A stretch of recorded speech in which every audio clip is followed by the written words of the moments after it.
சட்டக்கல்லூரிக்கு வந்து அம்பேத்கர் பேரை வைக்கணும்னு சொல்லி தீர்மானம் கொண்டு வந்தபோது எம்ஜிஆர் என்ன கேட்டார்னா, பட்டியலினத்தை சேர்ந்தவங்க யாருமே தமிழ்நாட்டில் அரசியல் இதுக்காக ஒன்றுமே பண்ணலையா, அந்த தலைவர்கள் இல்லாமல் வந்து அம்பேத்கரை தான் வைக்கணுமான்னு கேட்டார்.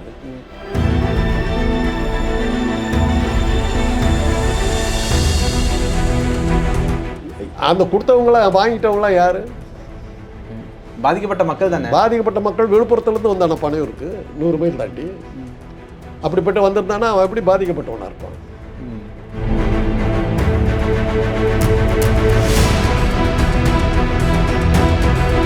ஆக அம்பேத்கர் படத்தை வச்சுக்கிட்டு நீ காஞ்சி பெரியவருக்கு விளம்பரம் கொடுத்துருக்க, அதுதான் ஆதவர்ச்சம் புரிஞ்சுங்கிறத நம்ம சொல்கிறோம்.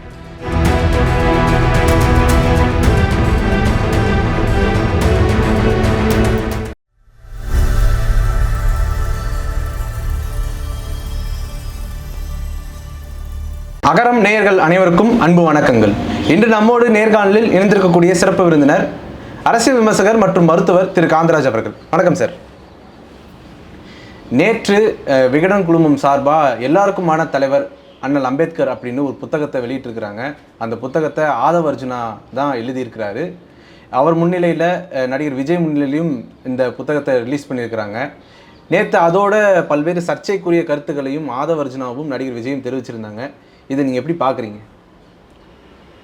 வெறும் அம்பேத்கரை பற்றி பேசினா போனி ஆகாதுன்னு நினச்சிக்கிட்டு அரசியல் பேசியிருக்காங்க. அது அம்பேத்கருக்கான விழாவாக தெரியல. ஒரு விஜய் அந்த புத்தகத்தை எழுதினார் யாரோ ஒருத்தர் ஆதவ அர்ஜுனா, அவங்களுக்கான ஒரு விளம்பரத்துக்கான ஒரு நிகழ்ச்சியாக தான் இருக்குது. அதில் அம்பேத்கர் பயன்பட்டுருக்கார். அப்புறம் ஒன்றும் இல்லை. அதில் அம்பேத்கருங்கிறது ஒரு கௌரவ தோற்றத்தில் நடிக்கும் அப்படின்னு சொன்னதான் அந்த படத்துக்கு ஒரு வசூல் வரும் இல்லையா? அது மாதிரி அம்பேத்கரை வந்து ஒரு கௌரவமாக ஒரு கஸ்ட் ஆர்டிஸ்ட் மாதிரி பயன்படுத்தியிருக்காங்க. அம்பேத்கருங்கிற பேரில் இவங்க தன்னை வந்து விளம்பரப்படுத்திக்கிறதுக்காக நடந்த நிகழ்ச்சி, அவ்வளோதான். தமிழகத்தில் கூட்டணி ஆட்சியை உருவாக்கணும், அதில் பட்டியலின மக்களும் பங்கேற்கணும், கூடிய சீக்கிரம் இந்த 2026 மன்னராட்சி முறை முழுமையாக ஒழிக்கப்படும் அப்படின்னு ஆதவ அர்ஜுனா பேசியிருக்கிறாரு. இது எப்படி பார்க்குறீங்க? இப்போ பட்டியலினத்து மக்கள் இந்த ஆட்சியில் யாருமே இல்லையா?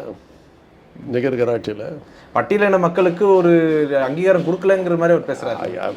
அமைச்சர்கள் யாருமே இல்லையா பட்டியலினத்தை சேர்ந்தவங்க? அங்கீகாரம் என்னன்னு அங்கீகாரத்துக்கு விளக்கம் கொடுக்கணும். அப்போ விஜய் கட்சி வந்தாக்கா விஜய் கட்சியினுடைய சீஃப் மினிஸ்டராக வந்து பட்டியலினத்தை சேர்ந்தவர் இருப்பாரா? இல்லை, திமுக மேடைகளில் அறிஞர் அண்ணாவுடைய படமும் பெரியாருடைய படமும் இருந்திருக்குது. ஆனால் ஒரு இடத்துல கூட அம்பேத்கரோட படம் இல்லை. அது அம்பேத்கர் படத்தை கொண்டு வந்திருக்கிறாருல்ல. அம்பேத்கர் தமிழ்நாட்டை சேர்ந்தவரா? தமிழ்நாட்டில் பட்டியலினத்துக்கு தலைவர்களே இல்லையா? அவங்க படம் தமிழ்நாட்டில் வந்து பட்டியலினத்துக்காக பாடுபட்டவர் ஒருத்தருமே இல்லையா? இல்லை, அவங்க படமாக போட்டுருக்கலாம் இல்லையே. இப்போ பெரியார் யாருக்காக பாடுபட்டார்? பெரியார் யாருக்காக பாடுபட்டார்? பெரியாரை போட்டாலும் முடிஞ்சு போச்சு இல்லை? பட்டியலினத்துக்காக பாடுபட்ட ஒரு பட்டியலினத்தை சேராத ஒருத்தர் வந்து பாடுபட்டிருக்கார். அம்பேத்கர் பட்டியலினத்தை சேர்ந்தவர் அவருக்காக பாடுபட்டதில் அர்த்தம் இருக்குது. தன்னுடைய ஜாதிக்காக கஷ்டப்பட்டா இருக்கிறது. ஆனால் இந்தியா இருங்க, பொறுமையாக இருக்கு. பெரியார் வந்து அந்த ஜாதியை சேராதவர், அவங்களுக்காக உயிரை கொடுத்தாரு, அவங்களுக்காக கட்சியை ஆரம்பித்தார், திராவிட கழகத்தை ஆரம்பித்தார். சேரன் மாதேவியில் வந்து 3% பண்ண அட்டகாசத்தையெல்லாம் பார்த்து தானே அவங்க ஒழிச்சு கட்டுவண்டான்னு தானே நின்னார். வைக்கத்தில் ஒரு பெரிய போராட்டம் பண்ணி திருவாங்கூர் மகாராஜா அவரை கைது பண்ணுறதுக்கு வந்தபோது பட்டியலினத்தை சேர்ந்தவங்களை கோயிலுக்கு கூட்டு போனார் இல்லை? அதே மாதிரி தான் பசுமன் முத்துராமலிங்க தேவர் வந்து மதுரை கோயிலில் வந்து பட்டியலினத்தை சேர்ந்தவங்களை கூட்டிகிட்டு போனார்.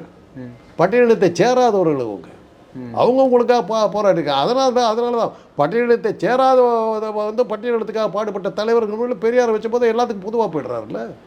இப்போ நீங்கள் கேட்குறத பார்த்தா பெரியார் எல்லாத்துக்கும் பொதுவும் இல்லையா? அப்போ ஆனால் அண்ணல் அம்பேத்கரை கொண்டாடல என்ன சிக்கல்? எதுக்கு அதுதான் வச்சுட்டாங்களோ? அப்போ உங்களுக்கு குறுகிய புத்தியாக இருக்குது. தமிழ்நாட்டில் எந்த தலைவருமே இல்லையா பட்டியலினத்தை சேர்ந்தவங்க? எம்ஜிஆர் அதுதான் கேட்டார். எம்ஜிஆர் அதுதான் கேட்டார். சட்டக்கல்லூரிக்கு வந்து அம்பேத்கர் பேரை வைக்கணும்னு சொல்லி தீர்மானம் கொண்டு வந்தபோது எம்ஜிஆர் என்ன கேட்டார்னா, பட்டியலினத்தை சேர்ந்தவங்க யாருமே தமிழ்நாட்டில் அரசியல் இதுக்காக ஒன்றுமே பண்ணலையா, அந்த தலைவர்கள் இல்லாமல் வந்து அம்பேத்கரை தான் வைக்கணுமான்னு கேட்டார். ரெட்டமலை சீனிவாசன் ஒருத்தர் இருந்தாருங்க, தன்னுடைய பேரில் வந்து சீனிவாச பறையனார்னு வச்சுக்கிட்டார். தெரியுமா உங்களுக்கு? இன்றைக்கி அவருக்கு வந்து நினைவு மண்டபம் இருக்குது. காந்தி மண்டபத்து பக்கத்தில் ரெட்டமலை சீனிவாசனுக்கு நினைவு மண்டபம் இருக்குது. வட்டமேஜ மாநாட்டில் கலந்துக்கிட்டார். எத்தனை பேருக்கு தெரியும்? காந்தி வட்டமேஜ மாநாட்டில் கலந்து கொண்டாடுவாங்க. ரெட்டமலை சீனிவாசன் பறையனாருங்கிற பேரில் போய் கலந்துக்கிட்டார். தெரியுமில்ல? அவங்க பேர் வைக்கிறதுக்கு யாரும் காணாமல். அவருடைய படத்தை நீங்கள் வைக்கலையே. விஜய்கிட்ட சொல்லுங்கள், அப்படிலாம் இருந்திருக்காங்கன்னு சொல்லுங்கள். அவரை பற்றி புக்கை எழுதலையே, அவரை பற்றி அந்த புக்கை எழுதலையே. அப்பா குயிலின்னு ஒரு பொண்ணு இருந்ததுங்க, உலகத்தினுடைய முதல் மனித வெடிகுண்டு, வேலுநாச்சியாரனுடைய தளபதிகளில் ஒருத்தர், பட்டியலத்தை சேர்ந்த பெண். உடம்பு பூரா வெடிகுண்டுகளை வச்சுக்கிட்டு வெள்ளையருடைய ஆயுத கணக்குள்ளார பூந்து குதிச்சு அந்த ஆயுத கணக்கே செதறடிச்சது. வெள்ளையம் பயந்து ஓடுனாங்க. அந்த குயிலினுடைய படத்தை நீங்கள் வைக்கலையே, அந்த குயிலினுடைய வரலாற்றை நீங்கள் எழுதலையே. தமிழ்நாட்டில் இவ்வளோ பேர் இருந்திருக்காங்க. சிவராஜன் இருந்திருக்காரு, மேயராவெலாம் இருந்திருக்காரு, எவ்வளோ பெரிய விஷயம் இதெல்லாம் பண்ணியிருக்காரு. அந்த பேரெல்லாம் உங்களுக்கு தெரியலையே.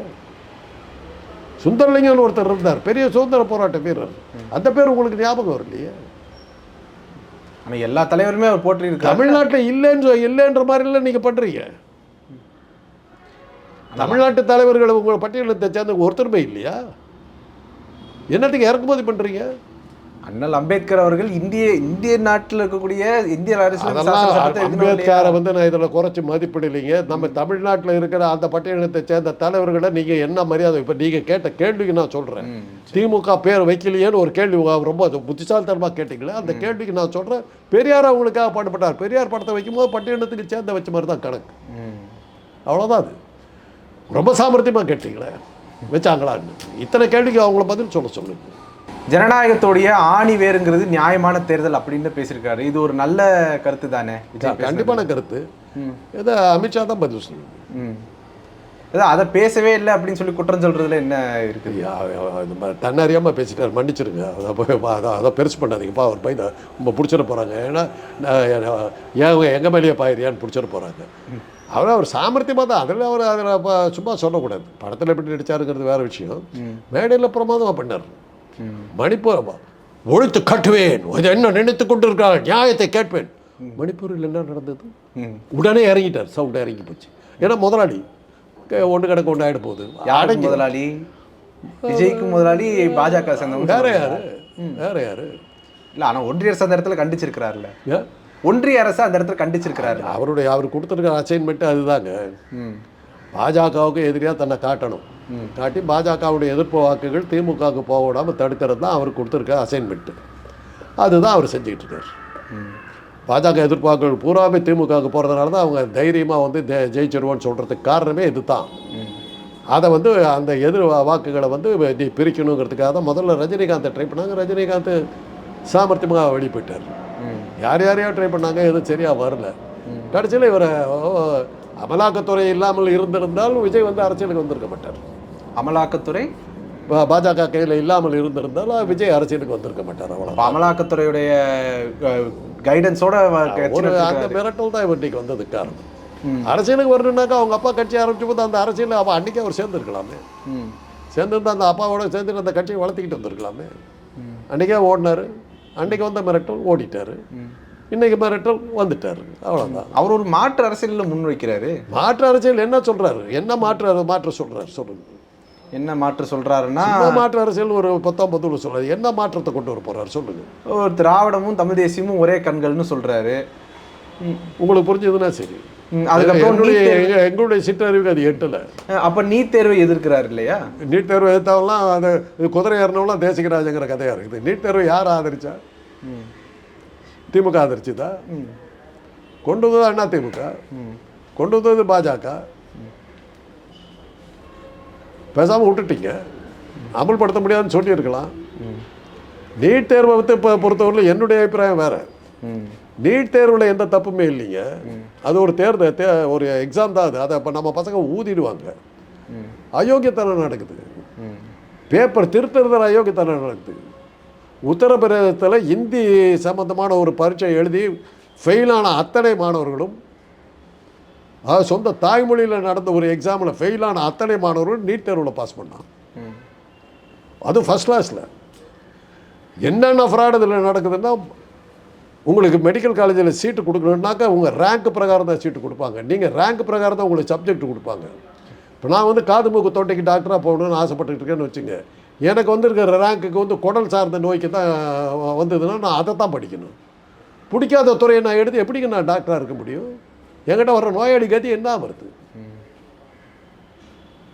இன்னும் சமஸ்கிருதம் படிக்கிறது கோயிலில் அர்ச்சகம் பண்ணுறதுன்னு நினச்சிங்களா, ராமனுக்கு பூஜை பண்ணுறதுன்னு நினச்சிங்களா மெடிக்கல்?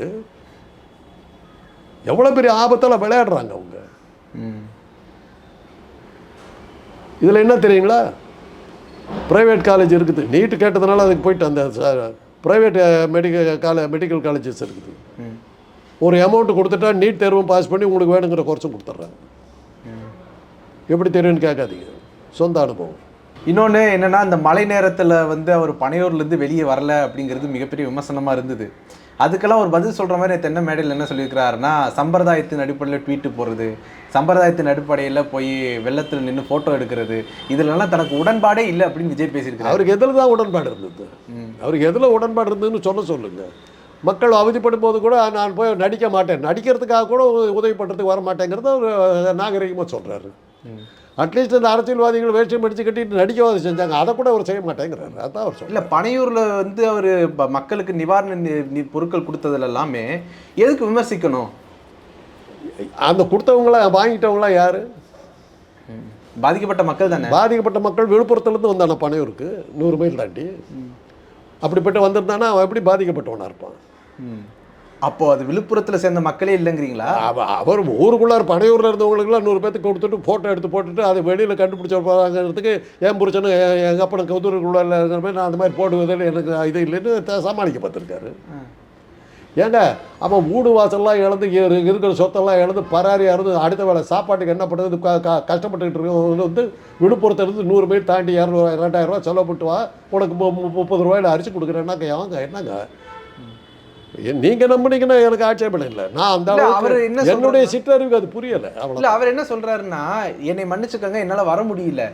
ஏன் நான் ஒருவேளை பாதிக்கப்பட்ட இடத்துக்கு வந்தேன் அப்படின்னா உடனே ரசிகர்களும் கூட்டமாக சேர்ந்துருவாங்க, அப்புறம் அது ஒரு பெரிய தொந்தரவாக போயிருன்னு சொல்கிறாரு. அப்போ நியாயமான காரணம் தானே? இது நியாயமான காரணம். ஆனால் இல்லைன்னு சொல்லலை. 1.5 கோடி தொண்டர்கள் இருக்காங்க இல்லையா அவர் கட்சியில். தமிழ்நாட்டோட மிகப்பெரிய கட்சி தானே. நீங்கள் தானே சொன்னீங்க. ஆமாம், தொண்டர்களை போய் அந்த இடத்துல பயணி செய்யன்னு சொல்லியிருக்க வேண்டியது தானே. என்ன வந்தால் கூட்டம் சேர்ந்துரும்பா, நம்ம கட்சி சார்பில் நீங்கள் வந்து அவங்களுக்கு பாதிக்கப்பட்ட மக்களுக்கு உதவி செய்யணும்னு ஒரு 10,000 தொண்டர்கள் அமைச்சிருக்கலாம் இல்லை? ஒரு ஆட்சிக்கு வந்தால் என்ன ஆகும்னாக்கா, இந்த மாதிரி வெள்ளம் வந்ததுன்னா வெள்ளத்தால் பாதிக்கப்பட்ட மக்கள்லாம் என் வீட்டுக்கு வந்தீங்கன்னா நான் ஹெல்ப் பண்ணுறேன்னு சொல்ல போகிறாரு. அதான் ஆக போகுது. அதான் இவர் ஆட்சிக்கு வந்து சீஃப் மினிஸ்டர் ஆனார்னா அதான் பண்ண போகிறாரு. கேட்டுங்க, ஒரு ஆட்சிக்கு வந்தால் இதான் நடக்க போகுது. அதை சப்போர்ட் பண்ணுறதுக்கு உங்கள் மாதிரி மீடியா கேட்டிருப்பாங்க. நாங்கள் இங்கே சப்போர்ட் பண்ணுறோம். வேற என்ன, நீங்கள் இந்த கேள்வியை கேட்கலாமாங்க? நீங்கள் பார்த்தா சிரிக்க மாட்டீங்க. அவனே அத்தனை பொருள் வெள்ளத்தில் அடிச்சுக்கிட்டு போயிடுச்சு, அவன் அடுத்த வேலை சாப்பாடு கட்டுறதுக்கு கூட துணி இல்லாமல் கிடக்குறானுங்க. என் வீட்டுக்கு வந்தால் உதவி பண்ணுறேன்ற ஒரு இது, நான் வந்தால் கூட்டம் சேர்ந்துடும். உங்கள் கட்சியில் ஆளே இல்லையா? ஒரு படத்துக்கு 150 கோடி ரூபா இருக்குது. அதில் அந்த ஒரு படத்துக்கு காசு கொடுத்துருந்தாக்க அந்த ஊருக்கெல்லாம் பண்ணியிருக்கலாமா? அத்தனை பண்ணியிருக்கலாமே. உங்கள் கட்சியில் தான் 150 கோடி உறுப்பினர்கள் இருக்காங்க. நீங்கள் தானே சொல்கிறீங்க. அதில் ஒரு 5000 பேர்த்து அனுப்பிச்சு ஹெல்ப் பண்ண சொல்லி இருக்க வேண்டியது தானே. செய்ய போகிறதில்ல. அரசியலை நீ உனக்கு சீரியஸாக நீ எடுத்துக்கல, உனக்கு அரசியலும் என்னன்னு தெரியலை. என்ன எனக்கு விஜய் பொறுத்தவரை, என்ன பொறுத்தவரை எனக்கு அவர் மேலே ஒரே ஒரு ஆதரவு தான் உண்டு. அவர் பச்சை தமிழன். தமிழ்நாட்டில் இருக்கிற எதிர்கட்சிகளுக்கு தமிழர்களே தலைவர்களாக இருந்ததில்லை. அதுதான் பெரிய தலைவலியாக இருந்தது. எம்ஜிஆர் இருந்தார், ஜெயலலிதா இருந்தாங்க. அவங்கெல்லாம் வந்து தமிழர்களே இல்லை. சும்மா நம்ம ஏமாந்து போட்டுக்கிட்டு இருந்தோம். கூடவே இருந்த ஆள் தான் நான். எப்போ தமிழை வந்து எதிர்கட்சியில் வந்தாங்கன்னாக்கா பன்னீர்செல்வம் வந்து உட்காந்த போது தான் முதல் முறையாக அதிமுகவுக்கு தமிழன் தலைமை வந்தது. அதுக்கு பிறகு பழனிசாமி வந்தாலும் தமிழன் தலைமை வந்தது. இன்றைக்கி எதிர்கட்சிகளே இல்லைங்கிற ஒரு சூழ்நிலையில் ஒரு பச்சை தமிழை நான் இருக்கிற விஜய் வந்திருக்கிறது எனக்கு ஒரு சரி, எதிர்கட்சியில் ஒரு தமிழர் வந்திருக்காருங்கிறது ஒரு இது இருக்குது. அவர் ஆளுங்கட்சியாக வந்தால் நான் மகிழ்ச்சி அடைவேன். ஏன்னா ஒரு தமிழர். அப்போ சீமானை நீங்கள் பார்க்கலையா? சீமானுக்கு தமிழுக்கு என்ன சம்மந்தம்? ஏன் அப்போ தமிழர் இல்லையா? ஏன்னா அவங்க அப்பா செபாஸ்டின் மலையாளிங்க, அவங்க ஒய்ஃபு கைல்வழி வந்து தெலுங்குங்க, அவங்க அம்மா ஒருத்தர் தான் தமிழ். அவரை போய் எப்படி தமிழன்னு நம்ம சொல்ல முடியும்? ஆனால் அவர் தானே வார்த்தைக்கு வார்த்தை தமிழன் அந்த அது என்னன்னா, தமிழனாக இருந்தாக்க அவன் சொல்லிகிட்டு இருக்க மாட்டான். தனக்கே சந்தேகம், நம்ம தமிழன் தான், நான் சந்தேகத்தில் தான் நான் தமிழன் சொல்லிட்டு இருக்காரு. நம்புங்க நான் தமிழன் தான் சொல்லிகிட்டு இருக்காரு. தமிழனாக இருக்கவனு வந்து வெளியில் வந்து இப்போ நான் போய் ஊர் போகிறேன் நான் தமிழன் சொல்லிகிட்டு இருக்கேனா? இப்போ என் பேரை வச்சுக்கிட்டு தெலுங்கு அவன் அப்படின்னாங்க. ஒரு வந்து கிறிஸ்தவத்தை ஒழிப்போம்னாங்க என்னை வச்சு. ஏன்னா எல்லா ஜாதியிலையும் சேர்த்துக்கிட்டேன். அது ஒரு மகிழ்ச்சியாக இருக்குது. என் பேர் எந்த ஊருக்கும் சம்மந்தப்படாத பேர். நியாயமாக பார்த்தா என் பேர் வந்து கன்னட பேர். கன்னட பேருங்கிறத விட என்னுடைய பேர் வந்து காந்தராஜுங்கிற பேர் வந்து காந்தன்கிற சோழன். அவனுடைய பேர் மணிமேகலையில் முதல்ல அத்தியாயத்திலேயே என் பேர் தான் வரும். காந்தன் என்ற காந்தமன் என்பவன் வேண்டிக் கொண்டதனால் காவேரி வந்து குடகிலிருந்து தமிழ்நாட்டுக்கு வந்ததுங்கிறது தான். அந்த காந்தன் என்ற சோழன் வேண்டிக் கொண்டதுனால தான் வந்தது. காந்தமன் பாதம்ங்கிறதா இருக்குது. காந்த மன், மன்னன்னா மன்னன், ராஜா காந்தராஜ். கர்நாடகாவில் காந்தராஜ். குடகில் வந்து என் பேர் ரொம்ப காமன். ஓகே. நான் பிறந்தபோது பெங்களூரில் இருந்ததுனால எங்கள் அந்த பேரை அந்த ஊர் பெண்கள்லாம் வந்து எனக்கு அந்த பேரை வச்சாங்க, காந்தராஜுங்கிற பேர். அப்புறம் தான் ஆராய்ச்சி கொண்டு பார்த்தேன், இந்த பேரை மாற்றிக்கலாங்கிற எண்ணம் எனக்கு வந்தது. வந்தபோது பார்த்தாக்கா மணிமேகலை முதல் அத்தியாயத்திலேயே காந்தன்ற ராஜா தான் காவிரியை கொண்டு வந்த காந்தன், அதுதான் என் பேர். அதனால் அதை வச்சுக்கிட்டு என்ன வந்து தெலுங்குக்காரங்களுக்கு எனக்கு அதில் ஒரு மகிழ்ச்சி தான். ஆக நமக்கு வந்து தண்ணீர் மாதிரி போகும், ஊத்துற கலராக நமக்கு ஏறிக்குதுங்கிறது. ஆக அது என்ன சொல்கிறேன்னா, ஒரு தமிழன் வர்றாருங்கிறது ஒரு மகிழ்ச்சி, அவ்வளோதான். விடுதலை சிறுத்தைகள் கட்சி தலைவர் திருமாவளவன் அவர்கள் இங்கே வரல அப்படின்னாலும் அவருடைய மனசு ஃபுல்லாக இங்கே தான் இருக்கும் அப்படின்னு விஜய் பேசியிருக்கிறாரு. அதோடு சேர்த்து என்ன சொல்கிறாரு அப்படின்னா, கூட்டணி கட்சிகள் திருமாவளவன் அவர்களுக்கு நெருக்கடி கொடுத்ததுனால தான் இந்த கூட்டத்துக்கு வர முடியல. ஏன்னா அம்பேத்கர் அவர்களுடைய கூட்டத்துக்கு கூட அவரை வர முடியல அப்படின்னா அவருக்கு எந்த அளவுக்கு ப்ரெஷர் கொடுத்ததாங்க என்னால் யூகிக்க முடியுது அப்படின்னு விஜய் சொல்லியிருக்கிறாரு. இது எப்படி பார்க்குறீங்க? அப்போ இவர் என்ன பண்ணார்? யார்? விஜயா? கூட்டணிக்கு வந்தீங்கன்னா, என் கூட சேர்ந்தீங்கன்னா உங்களுக்கு பதவி கொடுக்குற, கூட்டணியில் பங்கு கொடுக்குறேன்னு சொல்லி இவர் வந்து ப்ரெஷர் கொடுத்தாருல்ல, லஞ்சம் கொடுத்தாருல்ல. என் கூட வந்தீங்கன்னா உனக்கு ஆட்சியில் பங்கு கொடுக்குற, சம்பாரிச்சிக்கலாம் அப்படின்னாருல்ல. அதை திமுக வந்து அங்கே போனீங்கன்னா மாட்டிக்குவேன் அப்படின்னு சொல்லி அவங்க எச்சரிக்கை கொடுத்துருக்காங்க. கரெக்டாக தான் சொல்லியிருக்காரு. நான் லஞ்சம் கொடுத்து பார்த்தா அதுக்கு ஒரு பச்சையில் அவர் அதுக்கு பயந்துக்கிட்டு பேசாமல் இருந்துட்டாருன்னாரு. உன்னுடைய லஞ்சம் பத்தில் இல்லை, அந்தளவுக்கு பலவீனமானவன் நான் கிடையாதுன்னு திருமாவளவன் சொல்கிறாரு. அதைத்தான் அவர் கிளீனாக சொல்லிட்டாருன்னா, நீ நினைக்கிற மாதிரி ஆள் இல்லைன்ட்டார். திருமாவளவனுக்கு புகழ் பாடுறதுக்கு தாங்க இந்த கூட்டமே நடந்திருக்குது. அம்பேத்கருங்கிற படத்தை பின்னாடி வச்சுக்கிட்டு அங்கே பேசுனது போல திருமாவளவனுக்கு என்னுடைய வாழ்த்துக்கள். மீடியாக்களால் பூதாகரமாக வளர்க்கப்பட்டு இருக்கின்ற ஒரு தேசிய தலைவராக காட்டப்படுகின்ற விஜய்ங்கிற ஒரு ஆசாமி உங்களுக்காக உருகி உருகி விளைகிறார். மீரா வந்து கிருஷ்ணனை பார்த்து இது பண்ண மாதிரி, ஆண்டாள் வந்து பெருமாளை பார்த்து இது பண்ண மாதிரியும் அந்த மாதிரி ஒரு மாலா காதலில் உங்களை பார்த்து கும்பிடுறாரு. உங்களுக்கு நல்ல உங்களுக்கு இலவசமான ஒரு விளம்பரம் விஜய் மூலமாக கிடைச்சிருக்கு. இல்லை, விஜய்க்காக இல்லைன்னாலும் அண்ணல் அம்பேத்கர் அவர்களுக்காவது போயிருக்கலாம்ல அப்படின்னு ஒரு விமர்சனம் இருக்குது. அது அண்ணல் அம்பேத்கருங்கிறது வந்து இவருக்கு இந்த மீட்டிங் போகிறதுனால தான் திருமாவளவன் வந்து அம்பேத்கரை வந்து ஆராதிக்கிறாருன்னு சொன்னாக்கா திருமாவளவனை கேவலப்படுத்த மாதிரி இருக்குது. விஜய்க்கு அம்பேத்கரை எத்தனை வருஷமாக தெரியும்? அவருடைய படங்கள் எதிரே காட்டியிருக்காரு அம்பேத்கரை? இல்லை. சர்க்கார்னு ஒரு படம் எடுத்தார், அரசியல் படம். அதுலேயாவது அது ஏதோ ஒரு சீனில் காட்டியிருக்காரா? இல்லை. பட்டியலத்துக்காக ஏதோ பாடுபடுற மாதிரி ஒரு படங்கள் எதுலையா வந்திருக்குதா? இல்லை. எங்கள் டாக்டர்கள் எல்லாம் கேவலமான ஒரு வில்லன்கள், கொலகார பாவிகள்லாம் எடுத்தார் மெர்சல்கார படத்தில். அந்த அளவுக்கு தைரியம் இருந்தாலும் அது சர்க்கார் படத்தில் என்ன சொன்னார்? அரசியல்வாதிகள்லாம் அயோக்கியர்கள், அதிகாரியாக இருக்கிற ஒருத்தர் வந்து நிற்க வைக்கிறார், இப்போ சீஃப் மினிஸ்டராக கொண்டு வர்றாரு. ஜனநாயகத்தை கேவலப்படுத்தினார். ஜனநாயகமே அவருக்கு புரியலை. ஜனநாயகங்கிறது அதிகார வர்க்கத்தை வந்து மக்களால் தேர்ந்தெடுக்கப்பட்டவர்கள் கட்டுப்படுத்துறது தான் ஜனநாயகம். அதுவே அவருக்கு புரியலை. ஜனநாயக முறைப்படி வெற்றி பெற்ற பிறகு ஒரு அதிகாரியை கொண்டு வைக்கிறேன்னாக்க ஜனநாயகத்தை கேவலப்படுத்தி எடுத்த படம் அது. அதுவே அவருக்கு புரியல. அப்படிப்பட்ட அரசியல் அறிவு இல்லாத ஒருத்தர்கிட்ட நம்ம பேசுறதுக்கிட்ட பிரயோஜனம் இருக்குது. அம்பேத்கர் வந்து இவருடைய நிகழ்ச்சியில் கலந்துக்கிட்டதுனால தான் அதை திருமாவளவன் வந்து அம்பேத்கருக்கு மரியாதை கொடுப்பாருன்னு சொன்னீங்கன்னா, திருமாவளவனை நீங்கள் கேவலப்படுத்தி பேசுகிறதா அர்த்தம். உங்கள் சேனலில் அதை கேவலப்படுத்தி பேசுகிறதா அர்த்தம். காஞ்சி மகா பெரியவர் அப்படின்னு சொல்லி ஒருத்தர் இருப்பார்ல, அவர் நல்லவர் அப்படின்னு ஆதவர்ஜனா பேசியிருக்காரு. அது எப்படி பார்க்குறீங்க? அதை பற்றி நமக்கு தெரியாது. எனக்கு அவர்கிட்ட பழக்கம்லாம் இல்லை. நான் காஞ்சிபுரத்துக்கு போனதும் இல்லை. இதெல்லாம் வந்து ஓட்டு வாங்குகிற விஷயங்க. காஞ்சிபுரங்கிறது வந்து 3%காரர்களுடைய ஐகானிக் ஏரியா.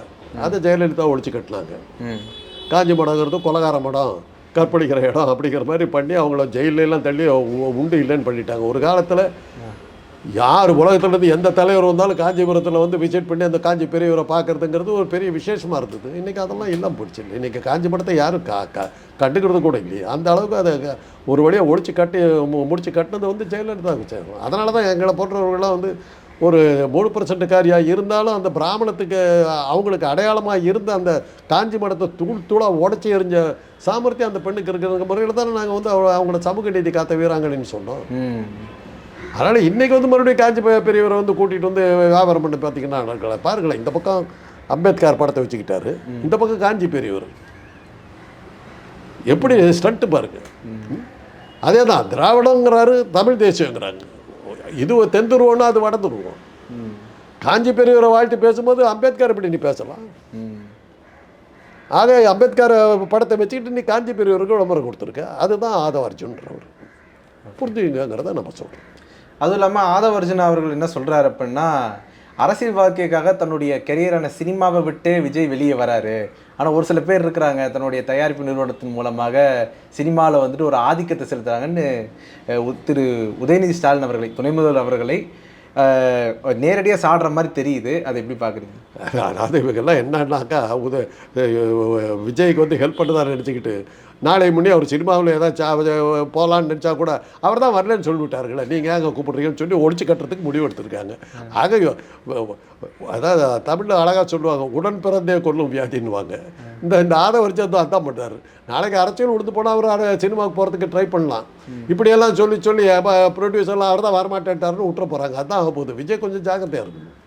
இந்த மாதிரி ஆசாமிங்கிட்ட யாரையோ திட்டதாக நினச்சி உங்களை தான் கவுத்துக்கிட்டு இருக்காங்க. இப்போ வேங்கை வயல் பிரச்சனை பற்றி அவர் பேசியிருக்கிறாரு. மணிப்பூர் விவகாரத்தில் அவங்க ஒரு பக்கம் பண்ணாங்கன்னா, வேங்கை வயல் பிரச்சனையில் இந்த சமூக நீதி அரசு இன்னும் எதுவும் நடவடிக்கை இருக்குல்ல அப்படின்னு அதை சாடி இருக்கிறாரு. காலகாலமாக நடந்துக்கிட்டு இருக்கிறதாங்க, எல்லா காலத்துலையும் நடந்துக்கிட்டு இருக்கிறதா. இதெல்லாம் கீழ்வன்மணி நெருப்பு வச்சு எரிச்சதெல்லாம் இருக்குது. இன்றைக்கி நேரத்தில் நடக்கிற விஷயமா அது. திருஞான சம்பந்த காலத்துலேருந்து நடக்கிற விஷயங்க. சமணர்களை 8000 சமணர்களை கழுவில் ஏற்றி கொண்ட நாடுங்க இது. கழுமலைங்கிற ஊர், அதுக்கு வந்து கழுகுமலைன்னு இன்றைக்கி பேரை மாற்றிட்டாங்க. அங்கே தான் 8000 சமணர்களை மதமாக ஒரு தீவிரவாதத்தில் வந்த மதம் தானே இது. இன்றைக்கி நீங்கள் பரங்கிமலைக்கு போங்க, சென்ட் தாமஸ் மவுண்ட்டு, அந்த சர்ச்சில் பார்த்தீங்கன்னா சென்ட் தாமஸை ஒரு குடும்பம் வச்ச ஒரு ஆள் வந்து என் முதுகில் ஈட்டியில் குத்துற மாதிரி இருக்கும். ஆமாம். ஆக ஒரு கிறிஸ்தவ மதம் இங்கே உள்ளே வந்துடக்கூடாதுங்கிறத ஒழிச்சு கட்டுறதுக்கு அந்த 3%காரருக்கு தான் பண்ணாங்கங்கிற இது அந்த இது சிலை வடிவில் வச்சுருக்காங்க. இங்கே யாரும் அந்த வெளியில் சொல்கிறது இல்லை. ஆக அந்த மாதிரி வன்முறையில் வந்த ஒரு மதம் அன்னைக்கு ஆரம்பித்தது. சகிப்புத்தன்மை இல்லாமல் தான் ஒரு மதம் ஒன்று வந்ததுன்னா இந்த சனாதன மதம் தான். அத்தனை பற்றி அழிச்சாடுங்க. புத்தர் வந்து உள்ளே இறங்கினது அப்புறம் தான் அடங்கினானுங்க. யாகம் வளர்த்தின தொலைச்சி போட வேண்டார். அதுக்கப்புறம் தான் அடங்கினானுங்க. அசோகரெல்லாம் வந்து பௌத்த மதத்தை பின்பற்ற ஆரம்பித்தப்பறம் தான் அவங்க அடங்கினானுங்க. அதுக்கப்புறம் தான் யாகம் வளர்த்துறதை விட்டானுங்க, மாட்டு திங்கிறத விட்டானுங்க. அதுக்கப்புறம் தானே மாடை காப்பாற்றுறதுக்கு இன்றைக்கி மாட்டுக்கு இவனுக்கு தான் அத்தாரிட்டின்னு வந்துட்டு இருக்கானுங்க. இதெல்லாம் அவர் எதாவது சரி அவருக்கு இதெல்லாம் எங்கே தெரிய போகுது, அதெல்லாம் பேசுறது அர்த்தம் இல்லை. அரசியலுக்கு வந்துட்டார், ஏதோ பண்ணுங்க. சினிமாவில் எப்படி அதிர்ஷ்டத்தில் சக்ஸஸ் ஆனீங்களோ அதே மாதிரி அரசியலில் உங்களுக்கு சக்ஸஸ் இருந்ததுன்னா வர 2026 விஜயினுடைய தாக்கம் எப்படியாக இருக்கும்னு நினைக்கிறீங்க? 2026 உலகம் என்ன ஆக போகுதுன்னு யாருக்குங்க தெரியும்? ஆர்டிஃபிஷியல் இன்டெலிஜென்ஸ் எல்லாம் வந்திருக்குது. அதை போகிற போக்கு பார்த்தா என்ன ஆகுன்னு தெரியல. இல்லை தேர்தலில் சட்டசபை தேர்தல் சட்டசபை தேர்தலில் இந்த மாதிரி சிஸ்டத்தில் தான் நடக்கணும் உங்களுக்கு எப்படி தெரியும்? எடுத்த 52ஆம் வருஷத்து தேர்தலில் எப்படின்னாக்கா சிவப்பு பொட்டி மஞ்சள் பொட்டி இந்த மாதிரி தான் பொட்டிகள். சிவப்பு பொட்டி வந்து கம்யூனிஸ்ட்டு, மஞ்சள் பொட்டி வந்து காங்கிரஸ். பொட்டியில் அப்படியே போட்டுருணும் ஓட்டு. வெறும் சீட்டு தான் உள்ளே போட்டுற வேண்டியது தான். மஞ்சள் பொட்டியில் எவ்வளோ விட்டுருந்தா அதுதான் வெற்றி. அதுக்கப்புறம் தான் சின்னம் கொடுத்தாங்க. சின்னத்தை வந்து பொட்டியில் ஒட்டிட்டாங்க. ஓட்டு சீட்டில் ஒன்று இருக்காது. அந்த கலருக்கு பதிலாக படங்கள் இருந்தது. காங்கிரஸுக்கு காளை மாடு, மற்றவங்களுக்கெல்லாம் கதிர் அறிவாள் சின்னம் வந்து கம்யூனிஸ்ட்டுக்கு அப்படிலாம் வச்சாங்க. திமுக இது வந்தபோது தான் அவங்க வந்து உதயசூரியன் வாங்கிட்டாங்க. உதயசூரியன் சின்னம் அவங்களுக்கு கிடைக்கூடாதுன்னு சொல்லி டம்மி வேட்பாளர்களை போட்டு பல இடங்களில் வந்து உதயசூரியன் சின்னம் கிடைக்காம தடுத்து எல்லாம் பண்ணாங்க. அதுக்கப்புறமும் திமுக வந்து 15 இடத்துல ஜெயிச்சிட்டாங்க. ஜெயித்தது பல இடங்களில் வந்து இது நேர ஓட்டில் ஜெயித்தாங்க. அதெல்லாம் தனி கதை. அது மாதிரி இருந்தது. அதுக்கப்புறம் தான் ஓட்டு சீட்டில் நீங்கள் சீட்லேயே அந்த முதிரையை வச்சு அதில் குத்தி போடணுன்னாங்க. அதில் அவ்வளோ பெருசாக ஃப்ராட் பண்ண முடியலை. அதுக்கப்புறம் தான் எவனோ ஒருத்தன் கண்டுபிடிச்சான் வாக்கு இயந்திரம் வந்தது. ஒன்றும் பிரச்சனையே இல்லை. சிம் கார்டை இப்படி எடுத்துகிட்டு அடுத்த சிம் கார்டை மாட்டினா முடிஞ்சு போச்சு, தேர்தல் முடிஞ்சு போச்சு. இது மகாராஷ்டிராவில் தெளிவாக இருக்குது இல்லை. அந்த கிராமத்து மக்கள் சொல்கிறாங்க, நாங்கள் ஒருத்தர் கூட பாஜகவுக்கு ஓட்டு போடல. எப்படிங்க காங்கிரஸ் சைபர் பாஜக ஃபுல்லாக வாங்கியிருந்து எப்படின்னு கேட்டு அவங்க மறியல் பண்ணுறாங்க. கிராமமே மறியல் பண்ணுது. இதுதான் வாக்கு எந்திரமும் எலெக்ஷன் கமிஷனும். தேர்தல் நேர்மையாக நடக்கிறதுக்கான வாய்ப்புகள் எதுவுமே இல்லை. இதெல்லாம் நம்ம இப்போ பேசுறது பூராம பொழுதுபோக்குக்கு பேசுகிறது தான். அரசியல் மாற்றங்கிறது வந்து வாக்கு எந்திரத்தை ரிமூவ் பண்ணி தேர்தல் ஆணையம் நேர்மையாக நடந்தாலுடைய இங்கே ஜனநாயகம் இருக்கிறதுக்கு வாய்ப்பே கிடையாது. நீங்கள் நான் பொழுதுபோக்குக்கு பேசுகிறது தான். உங்களுடைய நேரத்தை ஒதுக்கி எங்களோட கருத்தில் பந்தமைக்கு நன்றி சார்.